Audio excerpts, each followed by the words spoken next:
horrible situations, and they transform them into these colorful, almost party buses. These places where people meet and gather rather than go off to war and fight and kill each other. And that really represented the Filipinos' values and who the Filipinos people really are in their identity. I not only learned about the Filipino culture, but I also learned about myself because of the program. Me being a Filipino was always kind of like a fun fact. I don't look the most Filipino, so you should slide. And I've been more involved with the Filipino community, let alone the Asian American community. I feel this program has changed the course of my life in a very positive direction. First, I want to thank Council General Gina Hamara-Lin. Salamat po. Without you, this program could not have happened, so thank you. I also want to thank Annalisa, or Auntie Lisa. She dealt with a lot of craziness that we had to, she made this trip very, very straightforward and very focused when it could have derailed, and she did a great job. I also want to thank Kuya Everett. When I first arrived at Tambian, our hostel, when I woke up, I didn't really know anyone, and the first person I met, aside from the people I arrived with, was Kuya Everett, and he was very kind, he was very warm, and he really made me feel at home. He's a really great representative of Filipino and Filipino Americans. So anyone else who had a program, who was part of these programs and helped it happen, I want to thank you, so salamat po.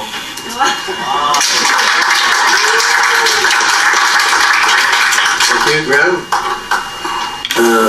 We'd like to test your Tagalog.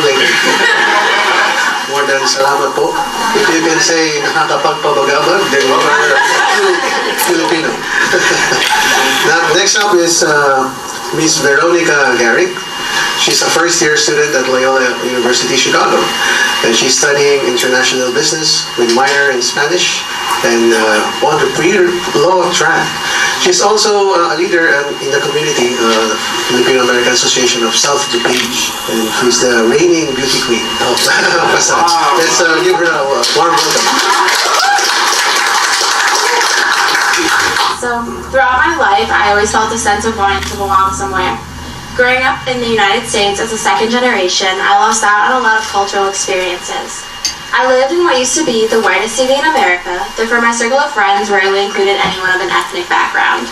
Sure, my grandparents were from the Philippines. I ate adobo and rice and loved mango just as much as the next Filipino, but it was not enough.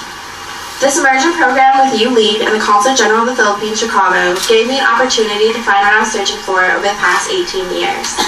From day one, me and 13 other young Filipino Americans had a basic Tagalog conversation where we put on skits that included much of ano, opo, and hindi po.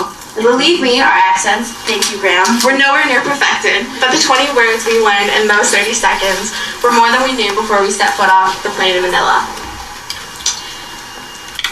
Oh no.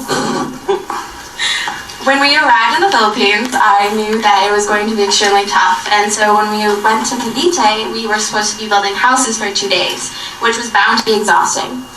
But we were surprised when we discovered that this experience was much more than passing buckets of concrete. Gawad Kalinga is a Filipino community who builds villages, and their mission is to end poverty for 5 million families by 2024. This village consisted of over 30 families in brightly colored houses with children with the most radiant smiles and the biggest hearts. Here, this village revealed the reality that the Philippines is suffering. Poverty, hunger, and a lack of material items that us Americans take for granted every single day. My peers and I explored the concept of the tabo. This was a foreign concept to many of us. How are we supposed to shower, brush our teeth? Since they did not have running water, we wash ourselves with a bucket of water and a ladle, and also use that same tub of water to drain the toilet. Small utilities like these are something that the Philippines cannot afford, but they do not see it that way. I thought to myself, how is it that they have little to nothing but have achieved happiness that I still have yet to attain? So I thought to myself, how is it that I will be able to do the same things that they have done? It's the idea of faith that kept them going every single day, and people like us that bring them hope. That day and a half, we played with all the children, and I experienced for the first time what it was like to experience unconditional love. Ika? Really nice. Everett, ikaw, of course. Kuya Everett. Miss Nina Mondero. John Graham Phillips. And Liza Marie, Alisa Marie Solomon. Those who couldn't. That's it,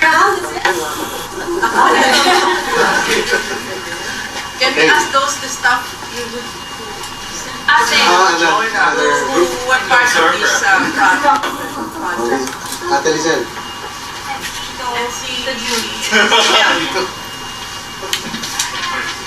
Mel, join. Sir Mel. They were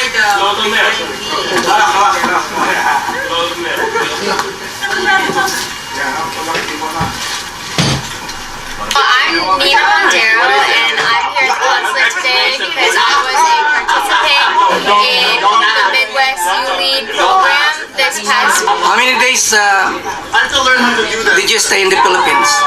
We stayed in the Philippines. The program was 7 days long.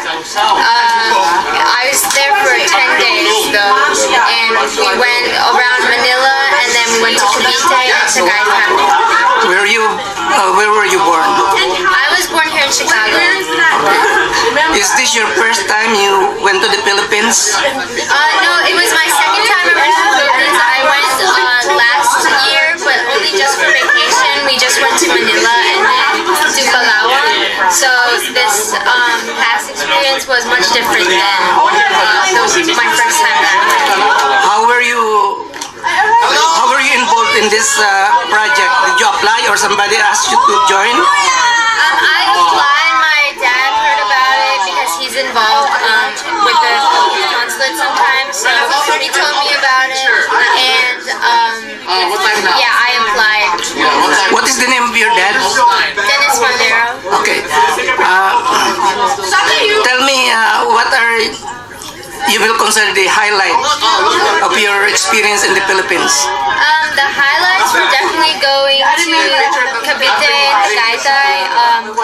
In Tagaytay, we went to the volcano and we saw a lot of the nature and like the amazing scenery in the Philippines. And then in Cavite, we stayed at a village Gawad Kalinga, and we stayed with host families, and it was amazing to be able to stay with them and see how they lived and everything. And that was a really eye-opening.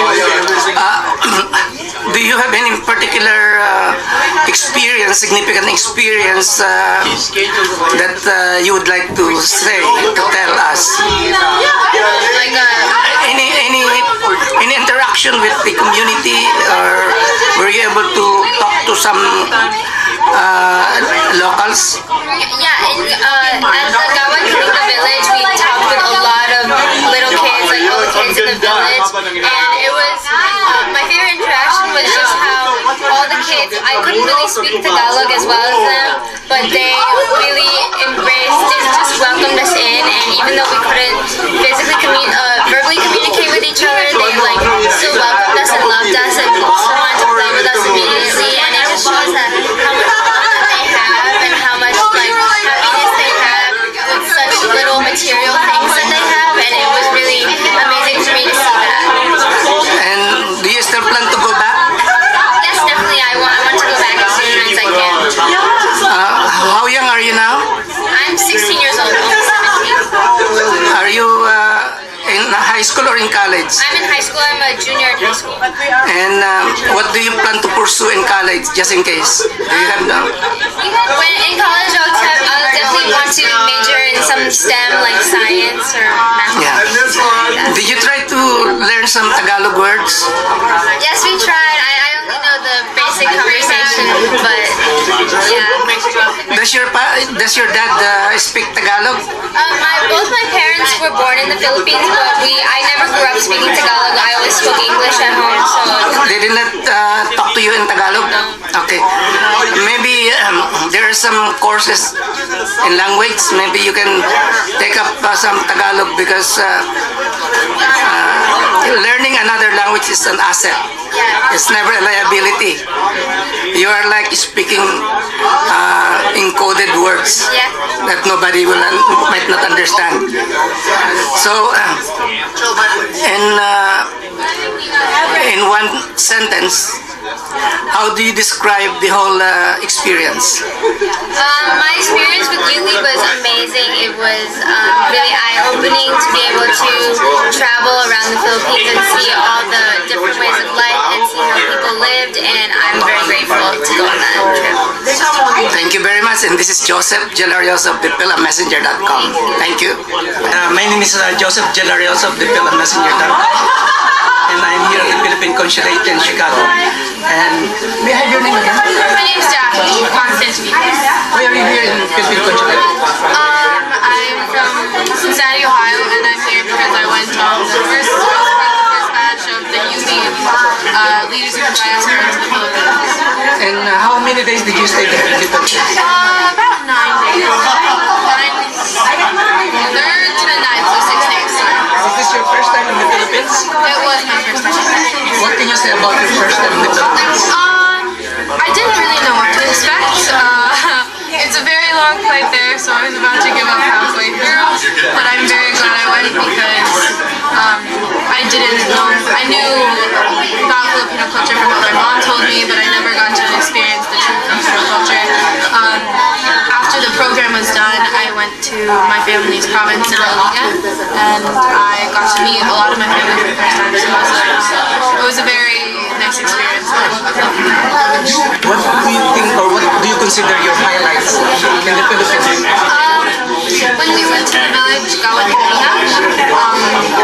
was just, you got to see this village come together, and they treated us like we were family, and they would give us anything they had, and they were very welcoming, and getting to see all the kids and build houses was Encourage other children or other kids here in the U.S. to join the program that you went to. I definitely do because, especially for Filipino Americans, they know the American side, but I think that they should know the Filipino side because it's a part of them, and I think everybody, Filipinos know Filipinos should learn about their culture. This is a very good opportunity to learn. Thank you very much. Your name is Joseph again. Joseph. With Jason De La Rosa, videography, video editing, and reporting. This is Joseph Gelarios of thepilamessenger.com in Chicago, Illinois.